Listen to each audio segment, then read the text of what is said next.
This might just be the greatest underdog triumph in Champions League history. In a match day defined by Norwegian excellence, Man City's secret weapon isn't being talked about enough, and are corners low-key ruining football? This is DMAC Daily. I still don't think people are fully aware of just how extraordinary Bodo Glimt's success in 2026 has been. The Norwegian Arctic Minnows, who haven't played a league match since November last year and are currently in pre-season right now, stunned Pep Guardiola's City, beat Simeone's Madrid on their own turf, and then comprehensively humiliated last season's Champions League finalists Inter Milan in both legs. This wasn't just another fluke result. They completely outclassed them. First, on their little AstroTurf pitch, a venue that had to clear out 80 tons of snow prior to the first leg, before pulling up to the San Siro and cooking them once again. Reminder, the city of Bodo itself has a much smaller population than Inter's home stadium. This club wasn't even in the top flight of Norway 9 years ago. They're not even the best team in Norway currently. They literally finished second last season. It's beyond insane. This isn't just the greatest achievement in Norwegian club football history. I really do think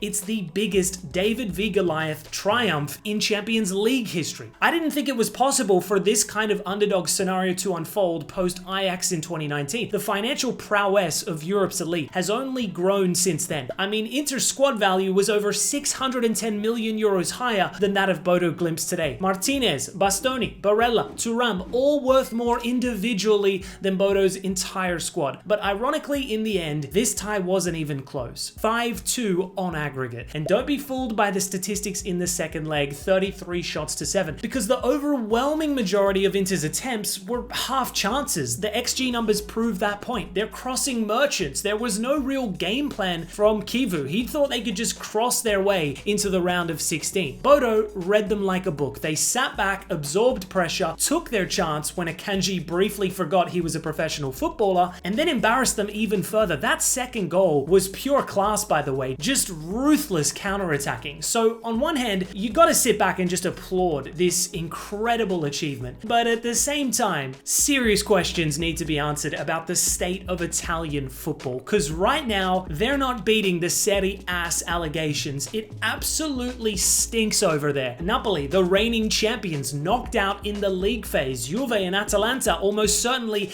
exiting in the next 24 hours. And now this, the side 10 points clear of second placed Milan on a 14-game unbeaten run, getting humbled twice in the space of a week by a Norwegian club in pre-season. The optics of this are grim. Meanwhile, the national team is also at risk of missing out on their third straight World Cup. It's an embarrassment wherever you look. But regardless of Inter and Italy's woes, shout out to Bodo Glimt and their incredible manager, Kjetil Knutsen. Reaching the Europa League semis last year was already ridiculously impressive, but today's achievement will go down in UCL history. And the best part, the journey goes on. They'll face either City or Sporting next. Who's to say they can't knock out another European giant? And now, a quick word from today's sponsor. If you've ever traveled overseas, you already know the headache of trying to sort out mobile data. Roaming is expensive, airport SIM stands are a total ripoff, and half the time, you don't even know if what you're buying is legit or not. Well, that's where today's sponsor, Saily, comes in clutch. Saily is a super simple eSIM app that lets you instantly get mobile data in over 200 countries worldwide. No need for a physical SIM, everything is done straight through the app itself, so you can avoid those dodgy SIM stands at airports and train stations. Literally, just download the app, choose the country you're traveling to, pick a plan that suits, and boom, you're connected the moment you arrive. If you're traveling across multiple countries, Saily also offers regional plans too, so you can stay connected your entire World Cup trip without needing to buy a new SIM at each location. Additionally, it's compatible with both iOS and Android. Saily even guarantee a full refund if your mobile device isn't eSIM compatible. And Saily are offering an exclusive discount just for you guys. That's right, you can get an exclusive 15% off of your plan using my code DMAC at checkout or by scanning the QR code on screen. How good's that? So if you're planning to travel abroad anytime soon, Saily is a no-brainer.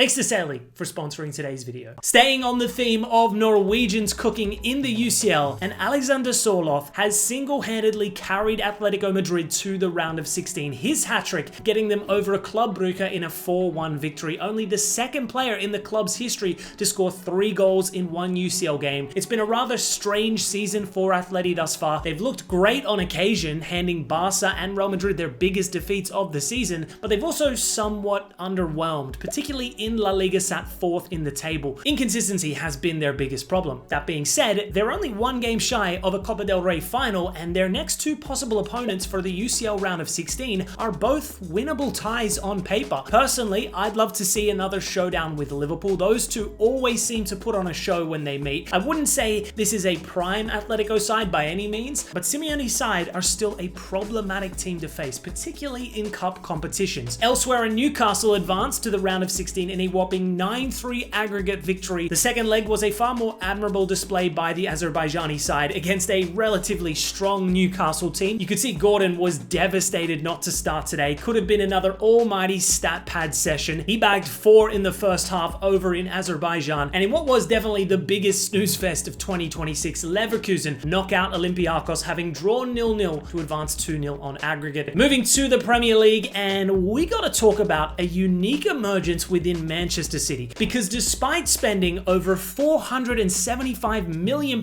since the beginning of 2026, arguably their most transformative figure throughout this period has been none other than academy graduate Nico O'Reilly. The 20-year-old, who has been at the club since the under-6 level, initially broke into the side as a makeshift left-back last season, a role he has since thrived in. Having spent the entirety of his youth career dominating in an attacking midfield role, O'Reilly already possessed more than enough technical quality to operate at left back, but blessed with immense physicality and aerial prowess, his profile is perfect to become an elite modern day fullback. So it's no surprise that his good form led to a call up to Thomas Tuchel's England setup. But in the last month or so, Man City have somewhat recalibrated under Pep, transitioning into a dynamic 4-1-3-2, or rather 4-3-3 shape. But most interestingly, O'Reilly has been moved further up the park back into midfield, and City are suddenly reaping the rewards. Alongside Rodri and Bernardo Silva, O'Reilly forms a midfield triangle blending that elite technical quality with raw athleticism. His recent brace against Newcastle, plus his goal against Fulham, just shows he's a legit threat in attack too. The guy knows how to find the back of the net, but the deeper value lies in O'Reilly's recovery runs, tackles, and duel winning capabilities, something that City's midfield has sorely lacked in recent years. We all know that Pep has gradually changed the team's philosophy with far less dependence on possession. Case in point, Donnarumma in goal, the polar opposite of sweeper keeper Edison. But in the heart of the pitch, in central midfield, O'Reilly's influence is rapidly growing. One could argue he's more integral to the team now than the likes of Foden and Cherki, who we know are both incredible players themselves. But O'Reilly's hybrid skill set makes him a particularly valuable asset to City's midfield. Switching gears slightly, and am I the only one who absolutely despises the new corner kick set piece meta in football? Now, set pieces have always been a really unique aspect to football. The taker would glance up, the crowd would rise, bodies would surge into and around the box. There was always commotion, but there was still this sense that what followed was fundamentally football, right? I used to love a good set piece goal, but in 2026, this aspect of the game now feels like something else entirely. Before the ball